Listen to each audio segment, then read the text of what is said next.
Hello and welcome to the weekly sports update. I'm your host, Taylor Van Fleet, and with me is Devon Canty. Hey everybody, how's it going? This week we are talking about the Super Bowl. The Seattle Seahawks are taking on Tom Brady and the New England Patriots, and we are expecting a very good game. There's a lot of hype going into it, and I think everybody's really excited for this game this week. Yeah, definitely. This is a good game to look forward to. I think it'll be a lot better than the last Super Bowl, but the last time these two teams faced off against each other in 2012, it was a thriller. Seahawks win 24-23 over the Patriots.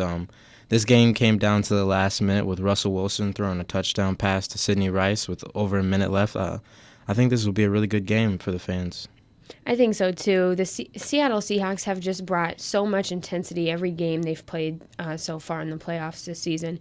And then you have the Patriots, who have had such a good season, and despite the Deflategate incident, which we will touch on later, they've been dominating teams. A lot of people weren't expecting them to beat the Colts like they did, and it was just a blowout, and they've blown out a lot of teams. They definitely have the best offense in the NFL, and the Seahawks have the best defense in the NFL, so we have a really good matchup, and I think it's going to be one of the better Super Bowls that we've seen. Yeah, definitely. The Patriots kind of had a slow start in the regular season, but around October they really started to pick it up, and they looked really unbeatable. But yeah, definitely the best offense versus the best defense. This will be a really good game to watch.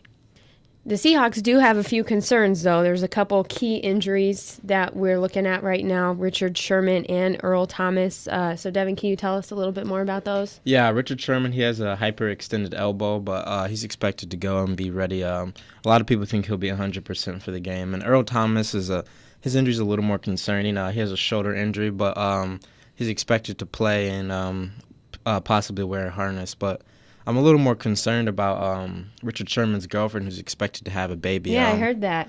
What do you think about that? Do you think that'll have any effect on his play at all? Well, if the baby comes that day, I definitely think it's going to have an effect on his play. Hopefully, the baby can wait until next week. I think that would be ideal for him in that situation, but we'll see how that goes, and we'll see how it affects his play.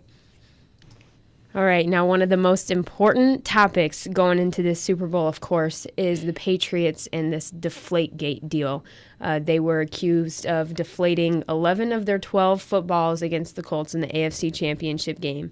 Tom Brady and Coach Bill Belichick claim they have no idea about it. They had nothing to do with it, which I think is a lie. But they say they didn't know anything about it. Robert Kraft, the owner, is saying that he expects an apology from the NFL if everything comes out, that if they don't have any evidence that they were a part of this. And it's just a really interesting situation. We've seen the Patriots go through something like this a few years back with Spygate, but this is just kind of one of those instances where you don't expect a team as dominant and as good and respected like the Patriots to kind of stoop to that level. So you don't really know who to believe. Yeah, I believe this kind of affects and tarnishes Tom Brady and Coach Belichick's legacy. Tom Brady, we know he has 3 Super Bowls, but, ultimately, do we want to remember him as a quarterback that was a cheater or a quarterback that was one of the best of all time that won big games? But watching their, reactions to the, whole incident, Coach Belichick, seemed like he was pretty, honest about the situation. Seemed like he looked a little innocent. But Tom Brady, I think his reaction was a little bit different. It kind of maybe gave it away, and it looked like he was lying. Yeah, definitely. I cannot, for the life of me, believe what he was saying. I was watching it live, and he just looked like he was lying. He was getting caught up in a lot of the reporters' questions and kind of stuttering over it, had a smile on his face that didn't look innocent at all. But I agree with you about Coach Belichick. It looked like he was telling the truth. Then again, he might just be a better liar than Tom Brady, but it's hard to believe that these guys didn't know anything about that. I don't think a ball boy or an equipment manager is going to go out of their way to deflate a ball 2 inches. They go by certain protocol for every game, and they know how pumped up the balls need to be, and it just doesn't seem like something they would do. I don't know for sure. No one knows exactly what happened, but I just don't. I can't believe that these guys didn't have anything to do with it. Yeah, and we remember in the past with Tom Brady saying before that he liked his balls a little deflated, so this kind of, makes it a little bit of a suspicious situation. Yep. But we'll just see how it works and see how everything plays out. I'm interested to see what their punishment would be if they are caught with this situation. Yeah, that's another tough situation. I guess there was a petition being signed, something I saw on the internet. If they got 40,000 signatures, the Ravens and the Colts were going to play each other for who gets the Super Bowl spot. And then that brings me to this subject.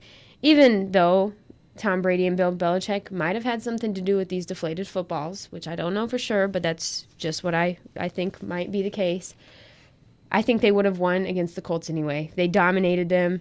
A couple inches in a football is not going to make a difference by winning by that large of a margin. Right. It's not going to happen. So I do think the Patriots still deserve to be in the Super Bowl. They've had a great season. They are the best offense. Tom Brady has had a spectacular year. And I think they're the best team in the AFC, and I think that's the reason why they're in the Super Bowl. Correct. So after all this, stuff, the number one offense versus the number one defense, Taylor, what's your prediction in this game? Who do you expect to win the Super Bowl 49? I see Seattle winning. Honestly, I think that they can't be stopped right now from what I've seen in the past few games, and they just kind of have a momentum right now that I've never seen another team have, and they're just playing so hard, and they're hard to beat. I think that this defense is going to have a spectacular matchup against Tom Brady and his offense, and I think they're going to pull it out for the second straight year.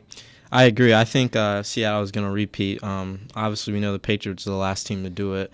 But, yeah, I have Seattle winning 24-14. I think their defense is too strong, and I think Tom Brady's going to have some problems with it. And I believe Tom Brady will throw a few interceptions, and, I have the Seahawks winning 24-14. Well, for most people I've talked to, that seems to be the likely prediction, but we'll see how things play out. And even if you aren't a football fan, make sure you tune in to the Super Bowl this week and watch all the good commercials. There's been a lot of hype of those. And also, Katy Perry is performing in the halftime show, so that should be fun to watch as well.